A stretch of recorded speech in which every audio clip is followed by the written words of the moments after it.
defense, and the offensive boards, he's really tough. 10-0 run, and the Cougs got up by 13 at one point, but this team in ice change, they really kicked it back in and made it close enough by halftime. Well, this, as I said earlier, this was one of the games I was really proud of. We played in spots good in every game this year, but this was the first time where we fought through adversity to the point that we weren't going to fold, we weren't going to give games away like we have, and we made everybody earn what they got against us, and we had some solid performance from a lot of players. J.D. Vetter going in there, drawing the foul, three-point play, and now we'll get a look at Vladimir Heredia again. I must like this guy. I put a lot of highlights of him in every week. Well, he's doing some very, very fine things for us. This game was not necessarily his strongest performance, but he did do some things very, very well. He had a multitude of turnovers that hurt us, but other than that, he's doing the things we want him to do, and he's a tremendous person, and I think he's going to get nothing but better. Saw Tavares Mack there. He gave him some good play off the bench. Steph Brown, you need a lift just before halftime. Boom, he puts one down at the buzzer. Makes it a 5-point game. Nice lift going to the locker room. Well, it was pretty close in the second half from the get-go, and that looked like a little bit of a push there that I hadn't seen in the game. But all in all, it was a tough game right down to the last shot. And we had guys in foul trouble, too. I mean, Brent got that third foul, Chief gets the third foul, but there was no panic, and you kept Chief in there until at least the last second. They end up fouling Hendrickson out of the game. So, right. Again, guys played with some composure in foul trouble. And well, it was just back and forth here. Now, this was a nice sequence. 2 times we get the break, getting away from the pressure. They're trying to press us, and so we took advantage of their backside a little bit. And there was some nice passing, and get it in quick, and they're trying to get their pick up on the front court, and we're getting them on the other side. That was Brent Barry back-to-back, adding to the highlight reel. Brent was feeling a lot more in this game. Took 13 shots, which is what you want to see. He was 7 of 13 in the game. Well, I'd still even like to see him kick that up 4 or 5 possessions in this game, and in other games that he passes up shots to penetrate or to throw it to someone else. And I just as soon see him, when he's open, shoot the ball. Rob Williams there with a tip. Now there's Mack with a big follow-up shot. Puts them back ahead with 10 minutes to go. And then both offenses kind of grind to a halt. Hendrickson gets a big 3-point play here as Chief picks up his 4th foul. And then Brent, big shot of his own, nails the 3. Gets it back down to a 4-point game. Going to see Chief come in here and make a big shot. And then with 3:40 to go, Stephen Brown keeps it a 4-point game. And this is the last basket of the game for either team. It's a free throw derby after that. Trying to make things happen. There's the steal. Can't get the shot. Brent alertly calls timeout here. Well, we saved the ball, but if we could have kicked it to the wing instead of dribbling it down the middle, I think we could have really capitalized on getting ourselves a lay-in.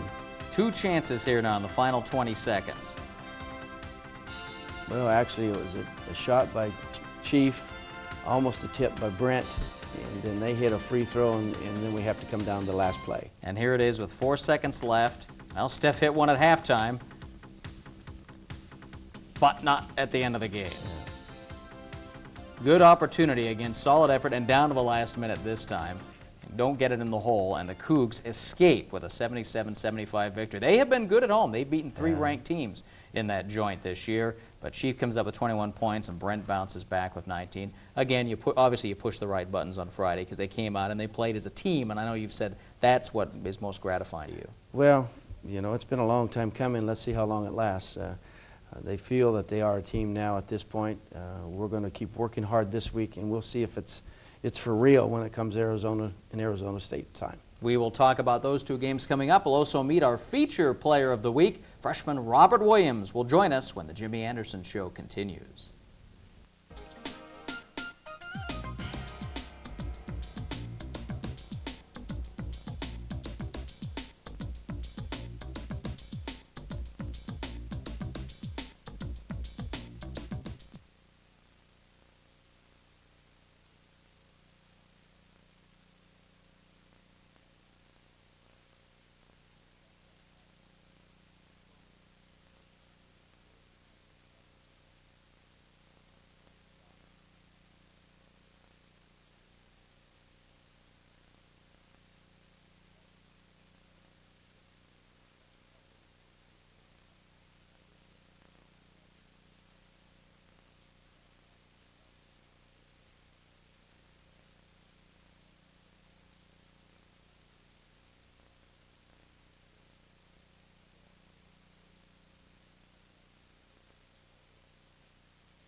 Well, there's a long-standing tradition at Oregon State University, going back certainly through a lot of your time, the Ralph Miller era, of letting freshmen start. Robert Williams is the guy getting the chance this year, and I know coming out of a big program like DeMatha back in D.C., I mean, you expect some big things. I knew they told you coming in you were going to get a chance, but now you've started 2 conference games, performed well. Are you enjoying that? Did you feel ready for all that? Oh, yes, I feel ready because I've been working hard in practice, and, you know, I'm getting used to the competition. So I felt pretty good coming into the games.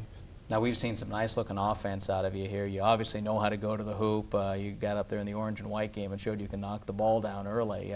What's the best part of your game, and what do you think you need the most work on? I think the best part of my game is mainly using my quickness. You know, I'm pretty quick off my feet, but I think I need to work on my ball handling more and my jump shot. Being the point guard, obviously, there's a lot to. In this offense, you sometimes get a little break because there's other guys who can handle the ball. But I mean, you're big enough; you can do some serious damage when you're bringing the ball down. Yeah, I mean, against little guys, I just try to protect the ball because, you know, they can just reach in and get it.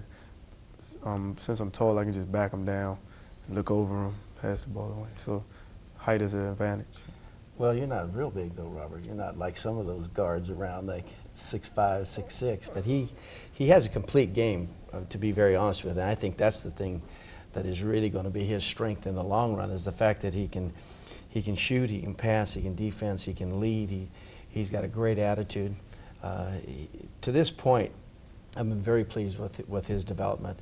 He got lots of playing time early, and then we had to set him a little bit because he just needed to upgrade some of his game, and he worked on the things we asked him to work on. So he's proven himself now, and he's earned this chance as a freshman. We don't give those things away. And he's a very steady play for us, and I think from the rest of the season on, he's going to play even better for us. And you played for winning teams. I mean, you played at DeMatha, you're going to win city titles, and you played, what, junior varsity, freshman teams? I mean, almost every year you were on a championship team. Yeah. Is that just kind of a tradition there? I mean, no matter who's on that team, you're expected to win. Yeah, I mean, at DeMatha, you know, they always bring in good players and always have good teams. So it's like tradition, yeah. And boy, they're ranked #1 in the country this year going in, so nothing. They're not missing you, I guess. No, not too much. they ain't missing. How did you pick him out of that? Because obviously guys get recruited a lot there. Well, actually, we have a very close friend back there, a personal friend of mine that called and says, "Hey, well, I have an open gym. Fellow's name is Dr. Carr, and he's done this for years, and he asked us to come and watch this young man that maybe he's getting overlooked." And so Larry Harris, one of my assistants that's doing just an excellent job, goes back and comes back and says, "Hey, this kid is good. He's legit. It's not just storytelling by Dr. Carr. It's for real." And Dr. Carr doesn't like to be questioned in a way, because he's a pretty good judge of talent himself. So it was legit, and Roberts is a good player and is going to get better. Now this is kind of out of the frying pan into the fire for you. This week you're going to see Capers, and then you're going to see Stoudemire, and I mean the challenge is there for you now. Yeah. Well, I'm working hard in practice. The guys on the scout team that I'm playing against are working hard and preparing me for that challenge against those. So I'm just going to keep working hard in practice. Is that probably, I guess, I mean, obviously you've had a short college career, but is this the toughest 2 guys you've probably faced that you're going to get the most minutes against? Ty Zedny was tough, but yeah, these will be one of those. This weekend, Arizona State and Arizona, I know you're looking forward to turning him loose on him. Well, you know, he's got, you know, playing at home is going to be a lot different than going on the road for sure for a freshman, but I have confidence that he's going to do the things that he's been practicing, and you practice and play very, very similar. So he's been playing well in practice. He's working hard on defense, concentrating well, and he's doing an outstanding job in his studies. Tell him what you got the first term. 289. 289, and for a freshman coming in, I think that's very, very outstanding performance, because he's also adjusting to basketball on the floor, new friends in the whole world around him in Corvallis compared to Washington, D.C. There's a little difference. That's right. Well, it's a good start, and we look forward to seeing you here for 3 more seasons. Robert, thanks for stopping by. I'm glad to be here. Robert Williams, our Player of the Week. When we come back, more preview, including the special scouting report on the Arizona Wildcats. Stay with us as the Jimmy Anderson Show continues.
Well, let's talk about the Sun Devils first. Bill Frieder has got a supporting cast around his big man, and a lot of guys have elevated their game. Capers is a much better point guard, and Bennett is serious NBA material now. Well, Capers was a good player before he even had to hold out a year, but they have lots of veterans back. They run the floor extremely well. I mean, you better get back or they're going to have two streakers on the side. Here comes Caper and here comes their big center. So that's one of our main jobs, the people you mentioned. There's Mr. Happy, Bill Frieder. They're also pressuring the ball well. They did a very good job against Cal getting in the ball, and you've seen a lot of press this year. Showed some signs against Wazoo that you can throw that long ball and bust out of it, but these guys are definitely going to get on you. Well, there's no question about it, and there's a good chance that we might go just small in relationship to our big people.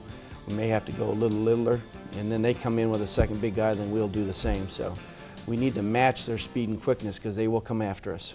So the Sun Devils coming up, game 1 on Thursday night, a game you will see, by the way, on Prime Sports Northwest. Well, then on Saturday afternoon, Arizona. They've dropped a little in the rankings this week because of a loss to UCLA, but everyone's talking about Lute Olson and the championship chances down in the desert. Damon Stoudemire, the big gun, the Portland product, wrapping up his collegiate career. They've got a cast of big men all around him. And to get the scouting report on the Arizona Wildcats, we turn now to assistant coach Andy McCloskey. What we're going to show today is Arizona's high screen series. Starts here at the top with Damon Stoudemire with the ball. Ray O's will be setting a high screen. The first part of the play that we have to watch out against is when Stoudemire takes the ball off O's on the dribble here. We need to make sure that we're showing well here and getting out and making sure that Damon can't turn the corner. After that happens, O's will kind of back off here, and rather than screen roll, he'll kind of screen and fade.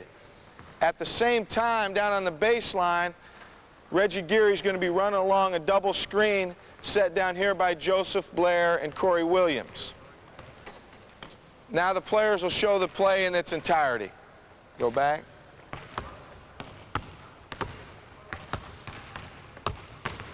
Okay, go.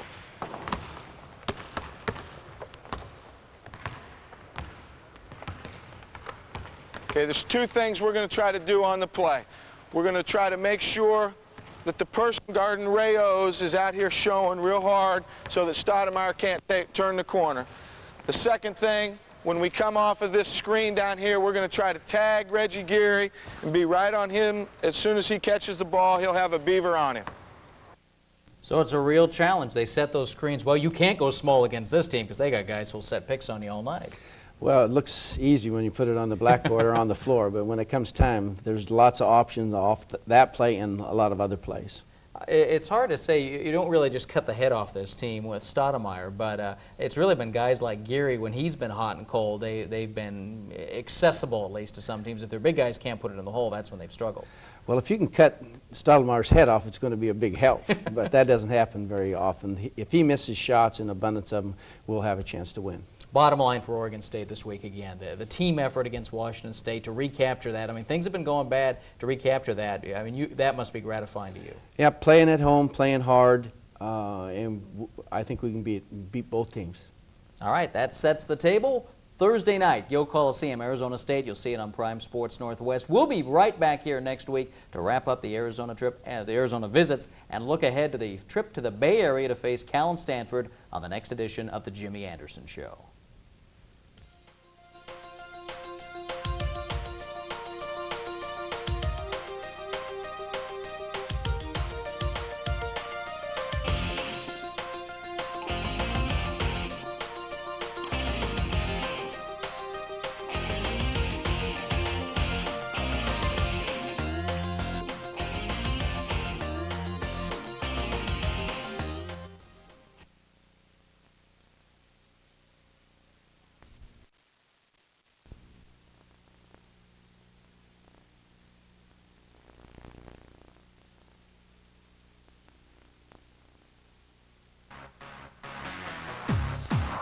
This is the Jimmy Anderson Show, the weekly report on Oregon State University basketball.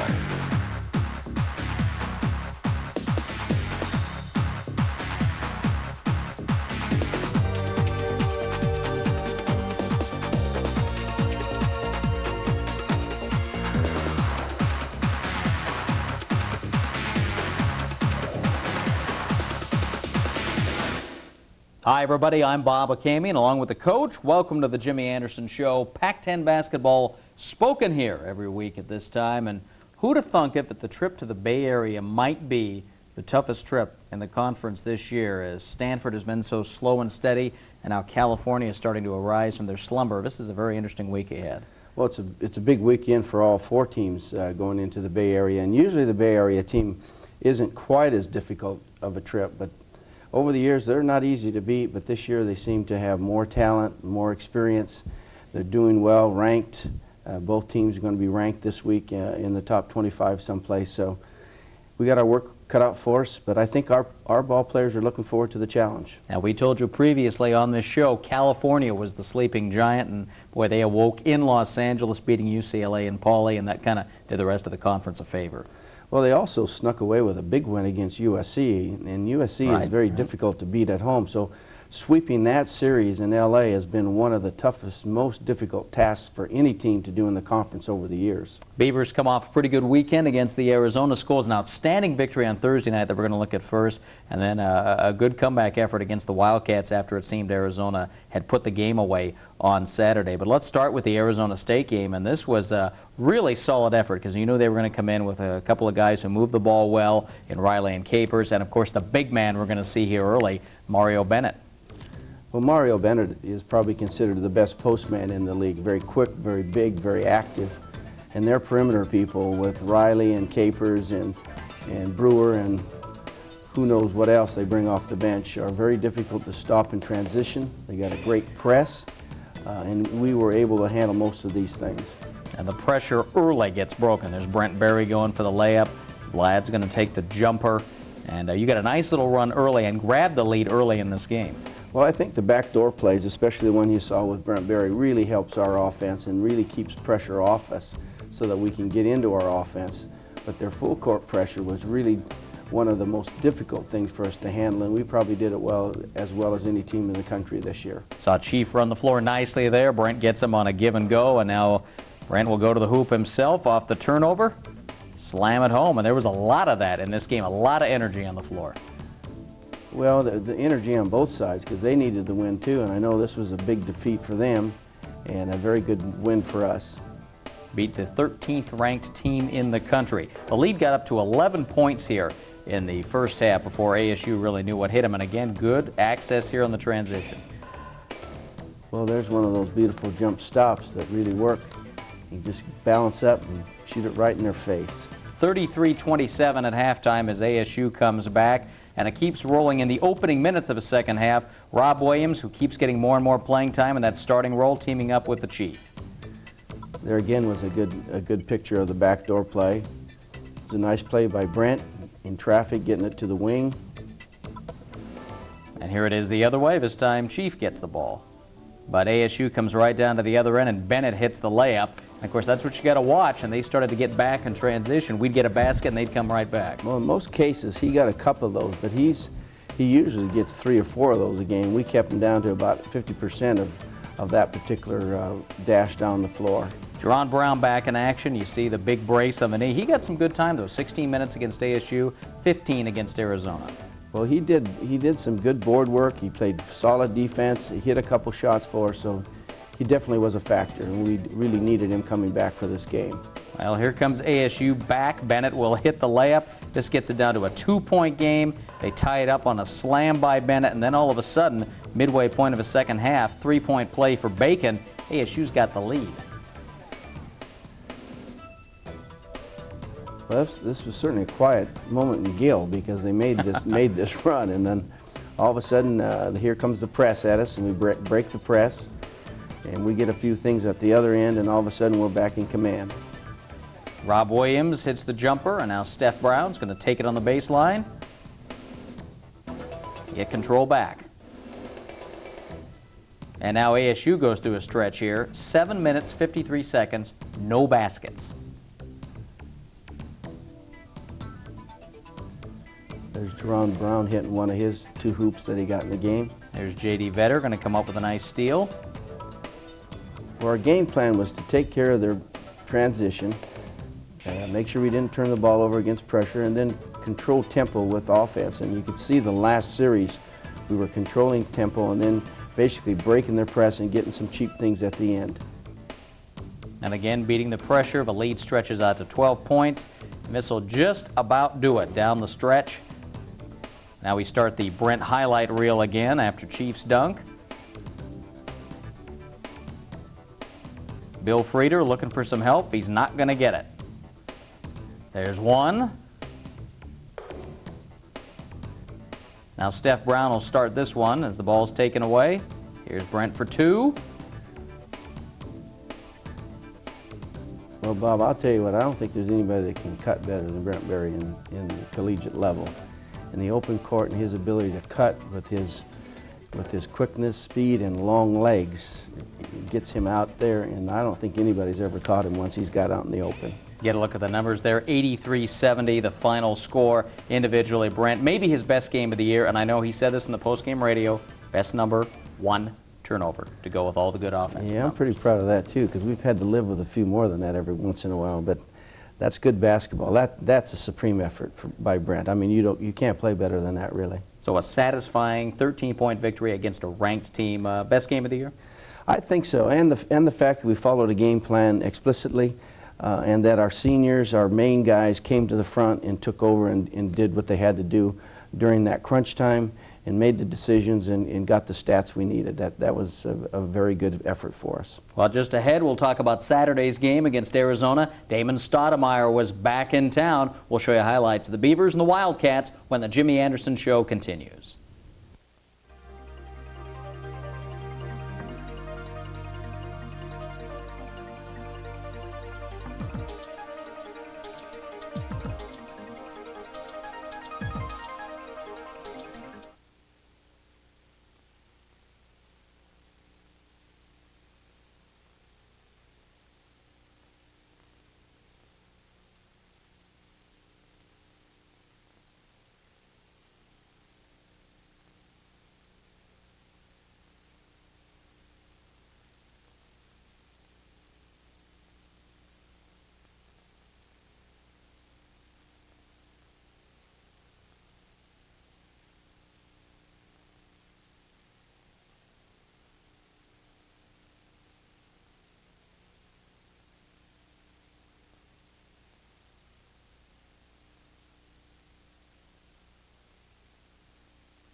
Arizona came to town on Saturday. I don't want to say they were desperately needing a win, but they needed to sweep these two games up here because of the loss at home to UCLA. And it's hard to tell with a team like that if they really feel any pressure coming in. Well, I think they felt the pressure, but once they beat Oregon, I think they felt they were on track. They, coming in, probably felt that was the toughest arena to play in because they've lost there before in the last year or so. And so I think that relieved a little bit of their attention.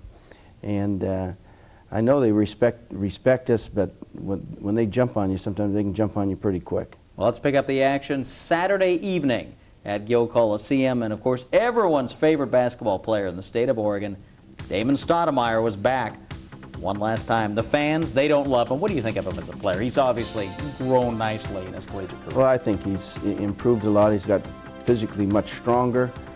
He's very unselfish. Even though he shoots the ball a lot, he gives it up with good freedom when there's people open ahead of him. I just think he's a very, very solid, very difficult person to defend. We get a nice start on this game offensively after they bounce out to a 9-1 lead, get some baskets, get a nice little stretch going, and showed we can score against them. Damon gets forced into a TO there. Rob Williams all over him. Got to him a little bit early. Well, he challenged him coming off, and then all of a sudden he backed him off a few times and hit some threes, and then he got caught in between, and we tried to change and give a different defensive look with a different player. But he was on a pretty good roll, and then all of a sudden he started to get it into the post people and the offensive boards, the post defense by us, and they're easily scoring in that position, and his ability to score and get assists really were the things that put the crunch to us. There you see the scoring ability. He drives, he scores, he gets fouled. It's a three-point play, and Arizona starts stretching out a little bit of a first-half lead. But the Beavers don't stop. Mustafa Hoff with the big block there. Steph Brown going to hit a three. And then near the end of the first half, a tremendous little run here. And this seemed to come out of nowhere that tied the score briefly at 48. Or made it 49-48 just before the half.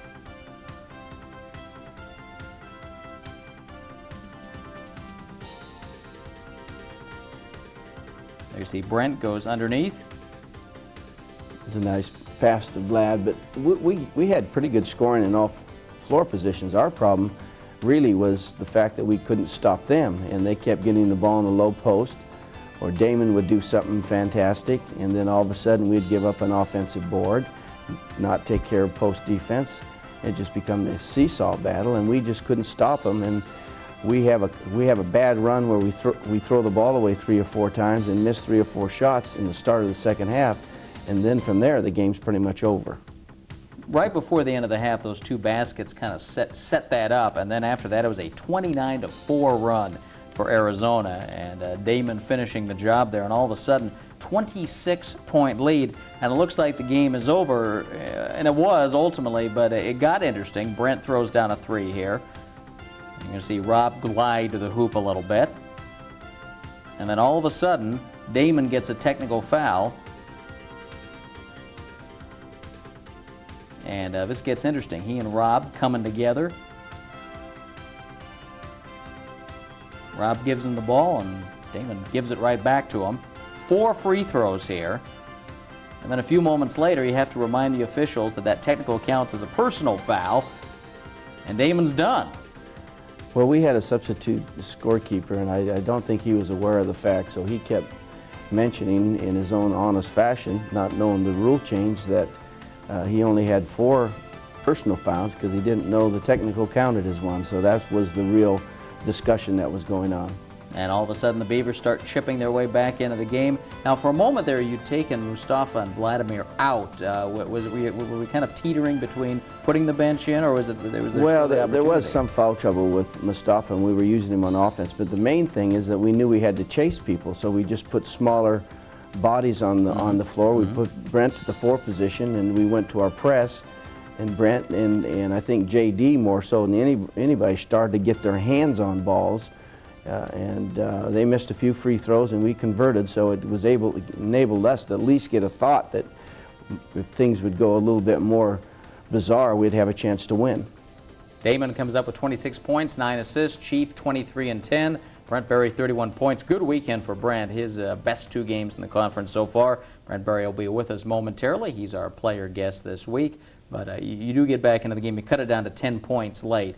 And again, send a little message at home that this team's competitive. Turns out to be a good weekend. Well, we fought right to the end, and that's what you always try to get your players to do and say, hey, game isn't over until that last play, so you play each ball possession as if it's very important to us. So Brent Berry will be with us when we return. Also, a chat with the head of Pac-10 officials, Booker Turner, joins us when the Jimmy Anderson Show continues.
Well, I guess you could say Brent Berry is back, at least as a big-time scorer on this team. Your best 2 games of the season against the Arizona Schools, total of 60 points. And I think that's the best weekend since the finales last year against the LA Schools. You've had to play a lot of different roles over the past couple of years. Is it nice to kind of turn the offense loose and just go and score some points? Well, you know, those opportunities just presented themselves this week for me, and I was a little bit frustrated after the Washington game, and Coach took me out of the game late and said, you know, Brent, in order for us to be successful or be in ball games, you're going to have to look to be a little bit more offensive. And so I've just tried to step it up on that end and be a little bit more aggressive and try and get to the basket and make some things happen. And luckily it worked out for us, and we got a good win Thursday night.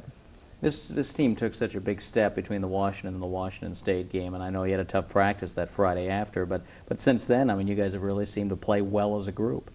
Well, we're playing a little better, but there's definitely a lot of room for us to still improve. We have a lot of talent on this team, and I think when we go out and don't play well, we're selling ourselves short. And hopefully this week we can pull together and against these Bay Area schools, maybe sneak out 1 or 2 wins. As a senior now, I mean, what do you have left to get done? What do you have left to show of yourself? I think that I still just have to be a consistent player for this team and for Coach, and try and be a leader on the floor for our young players who are going through some tough times. And I think that's all I can ask of myself, and hopefully I've provided that up to this point, but continually reinforce that throughout the rest of the 11 games we have. See, Brent is the type of person that he works very hard on his basketball, and he does a good job in the classroom. So all the things that he does by example. He's probably one of our hardest workers. He works in the off season, he works on his individual game, and he loves team concept. And so all the things that we preach, he tries to exemplify by doing it himself. It's the same thing when he scores well. A lot of it is coming off his defense, because you win with defense. And if you notice on the film, when we're in pressure and being alert to sagging and helping and etc., he was getting the breakaways, and those breakaways are things that are caused by defensive pressure. But I think Brent's best basketball is still ahead of him. He's just learning, in my estimation, how to control his game. And as he controls his game with his talent, he's able to execute to better precision all the art he has for the game. And I think he's a great artist for the game of basketball. And you've had to play so many positions on this team over the last few years. Ultimately, is that going to help you? I think so. I mean, Coach just had a situation where guys were out and we just didn't have available personnel. And you know, I played the post position, I played the point guard position, and you know, those were long years for me. But years that I can probably look back down the road and say that they really helped me in order to prepare myself for being an all-around basketball player. Does the prospect now of being drafted, getting a shot at the pros, excite you? You're going to be done with school and you can move on to the next phase. Well, you know, I still have a lot of work to do for this team, and with 11 games remaining, I hope that I can go out and be consistent for Coach. And you know, if that opportunity comes up in the spring, I'm sure I'll get excited about it then. But we got to stay focused.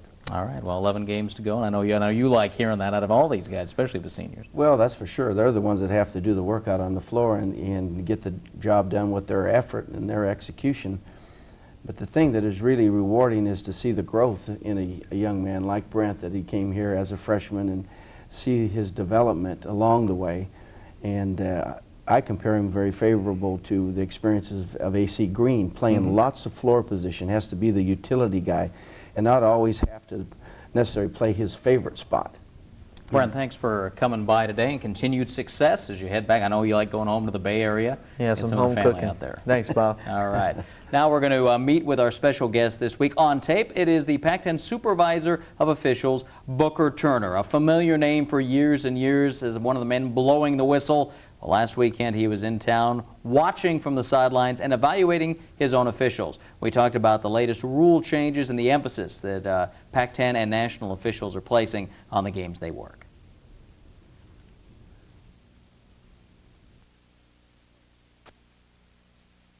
Well, Booker, we talk about how the game changes every year for the officials, and it's not really about rule changes, but what points of emphasis is the proper phrase? Points of emphasis, that's the main thing for our officials. If only we could get them to really work as hard on the points of emphasis as we want them to. This is more important than some of the rule changes that have been made. Hand checking is one. Verticality is one. Principal verticality, did I say that? That's right. That's one. Right. You got moving screens. Hand checking is our biggest one, though. If we can get the referees to call hand checking, we can get some consistency in the game. But if we don't do that, it's going to be hard. And we like to take the trash talking out, too. It's a lot of the kids start talking trash. And the most important thing to me, if you could just get the officials to call it the first part of the ball game, then I don't think we'll have a problem with it. But if they wait until the last part of the ball game, we got a big problem. How much fine-tuning do you see of the rules down the road? Shot clocks, three-point lines, the 20-second timeout seems to be popular. Are we going to see any more of these brought up in the next year or so? Well, I don't really want to see a heck of a lot of rule changes. If the game is working now, I believe that that's the way we should leave it. When we start making a lot of different rules, it just messes the game up as far as I'm concerned. Now, you have to tell me about all your experience. You've been the supervisor 5 years now, but you've been refereeing games with Jimmy Anderson on the sideline, many more than that. Tell me about your experiences with Jimmy over the years. Well, Jimmy is you might not, or someone might not believe what I'm saying here, but I'm going to tell you something. Jimmy is a class individual. He's a great guy. He's typical coach. They raise a lot of hell on the sideline, but that's part of the game. And if you're going to be a coach out there, and all successful coaches I know, they raise hell out on the court. So Jimmy is a hell of a guy to me. I mean, I like him. I always have liked him. And it's not just about this show. I've always had a good relationship with Coach Anderson. It's hard to believe he's been away from the whistle for so long because we have the fond memories of him. And he knew how to work a game, and he's pretty serious. He was on his guys the other night after, the counting of the fouls. I mean, that stuff they want to keep consistent. Well, he works hard at his profession, and he wants to keep the officiating at a high national level. It just seems like he's been around for so long, officiating in the Pac-10 on the West Coast. He's worked Final Fours. And I think he just is doing a very, very good job. Now, one thing he shared with me is that they've really tried to make officiating in conferences uniform around the country. Did you notice that in your non-league games where we had the different crews, that you could expect a little more from the crews, and we're not going to get hit with this, we're in the Big West, or this if we're in the Missouri Valley? It seems because of the stress of trying to get it more even throughout the nation that we're getting better officiating all across the line. It's still more aggressive, I think, in the East than out West. I think we try to keep it more of a finesse game, and they kind of billy club you back in the East a little bit. Well, it's the Bay Area this week, and we'll take a look ahead of the Stanford and Cal games as we wrap up the Jimmy Anderson Show.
So it's the Bay Area this week, and I got to say Cal's the best 3-4 team in the conference right now. They are a few free throws away from a couple of wins, and got a lot of youngsters, 2 sophomores and a freshman in there.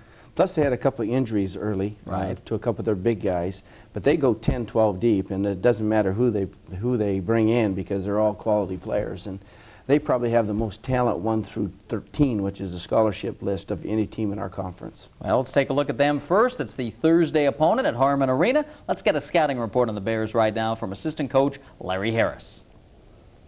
What we're going to do is we're going to show you a little bit of what Cal does. They like to do a lot of screening and moving and a lot of motion offense, 3 out, 2 in. What Mark's going to do is pass the ball to the wing. They're both going to X-cut. As they do that, the center will step out and get the ball. Both wings will screen down, look for an open 3. If they don't have that, they'll pass, back screen, and they'll be in their 3 out and 2 in motion.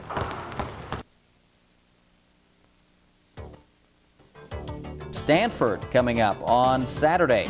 Also a night game at Maples Pavilion. Mike Montgomery could be Pac-10 Coach of the Year. Done a great job with this bunch. They're pretty experienced. I mean, we've seen all these guys, Popink and Alloway and Brevin Knight, an outstanding guard, and they got that big 7'1" freshman in the middle. They're playing very disciplined ball. They're 13-3 right now.